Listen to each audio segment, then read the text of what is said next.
Hey guys, Crazy Postman here. So if you remember a few days ago, I did a video about the Hyundai Ioniq 5 recalls. And I do believe this is involving pretty much every Ioniq 5 that has ever been produced before recently. Like, I think they were going to stop some of the new ones at the port and get them updated before they were delivered, but basically it's going to involve every Ioniq 5. So I immediately signed up to get my software update done. As you know, I've been having extreme overheating issues with my car charging on AC charging. And it doesn't have any problems on DC charging, but AC, if I charge at 40 amps or over, it always overheats. And even if it's hot outside, if it's as low as 35 amps, it will overheat. So we did the update last year and that didn't fix anything. It's still overheating when I AC charge, and that's causing the ICCU failures that are happening because the excessive temperatures in the ICCU unit are destroying some components inside and not allowing the 12-volt batteries to charge. That's the way I understand it. I could be wrong. So we are headed to Lawton, to Billingsley Hyundai, and we are going to get this performed. So I got to drop Duck off at Mimi and Papa's house, and we're going to get some miles on this car, and I will see you when I get to the Hyundai dealership. I just got here at my parents' house to drop off Duck. I think a dinosaur took a crap on my car on the way here. I like felt it in the car when it hit. It was like boom, and then it splattered up on the windshield. That is like the biggest bird dump I have ever seen in my life. And here we are. Oh man, I love the look of the Santa Cruz. I really wish they were electric. Why is it not an EV? This would be the perfect little truck. Heck yeah. All right, so we are out. Just leaving the Freddy's steak burgers. If you don't have a Freddy's where you live, I am sorry. It is wonderful, in my opinion. All that's not for me. Gotta go home and take it to mom and dad. And I will see y'all in just a minute, and we'll go over what they did to my car. Okay, so now's as good a time as any to talk about it. I still haven't got home to eat my Freddy's. It's still chilling over there. But there's a few things I immediately notice.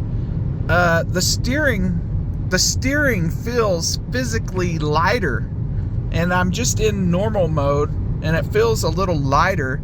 And also, the pedal mapping seems a little bit different.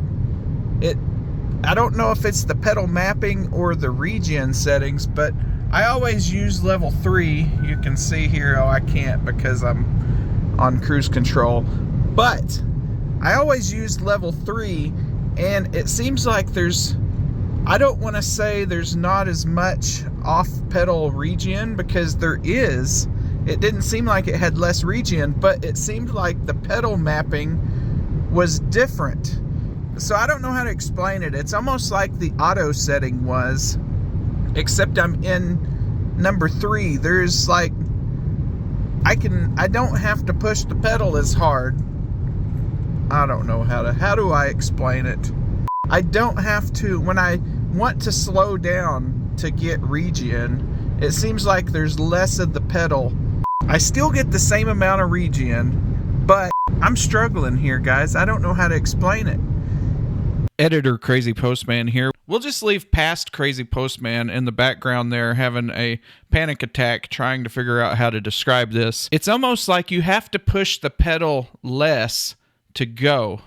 So when you're letting off the pedal for regen, it's closer to the neutral position, you know, like where your foot isn't on the pedal at all. You don't have to push the pedal as far to start getting momentum, and you don't have to hold the pedal as far down when you're kind of in a coasting situation.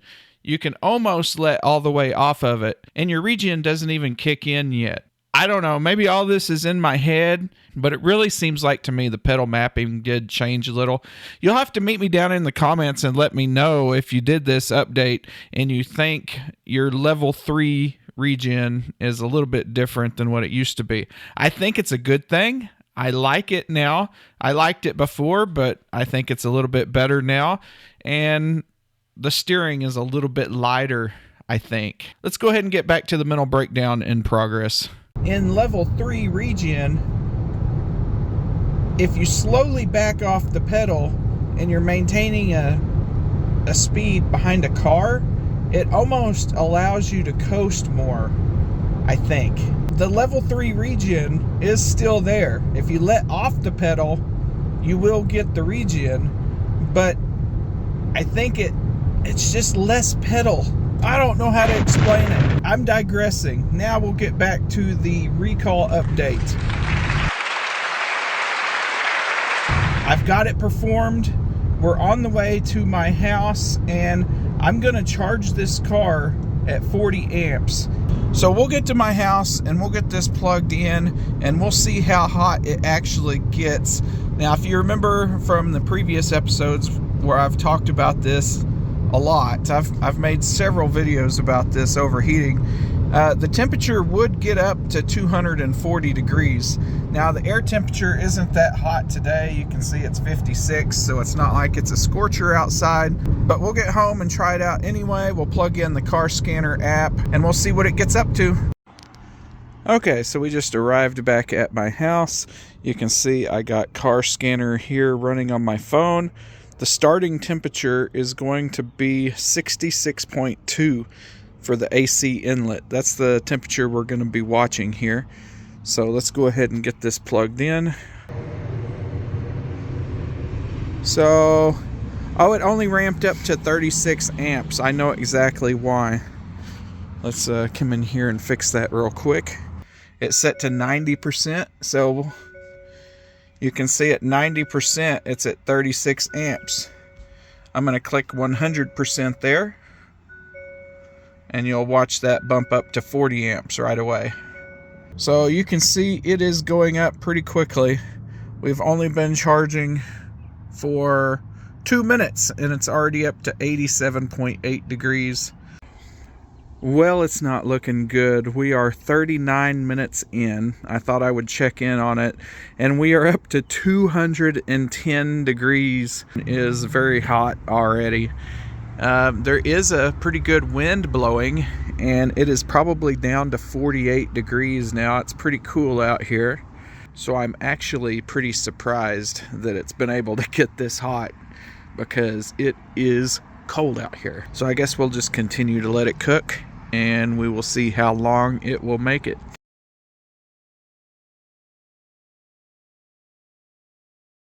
Well, we've got up to 231 degrees after 181 minutes.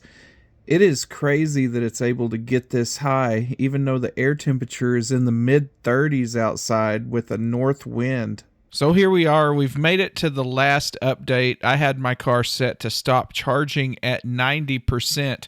You can see we only got up to 235 degrees, so that is less than 5 degrees from the emergency shutoff. And you will get an alarm on your phone that blames your electrical system, of all things, or a power outage instead of the car overheating. And keep in mind, this is all with an outside temperature of mid-30s with a strong north wind. The temperatures tanked as soon as the sun went down here. So I'm going to run this test again on the upcoming Sunday.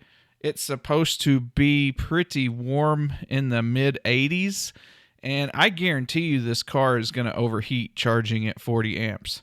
So thanks for watching this video, and I will see you in the next one.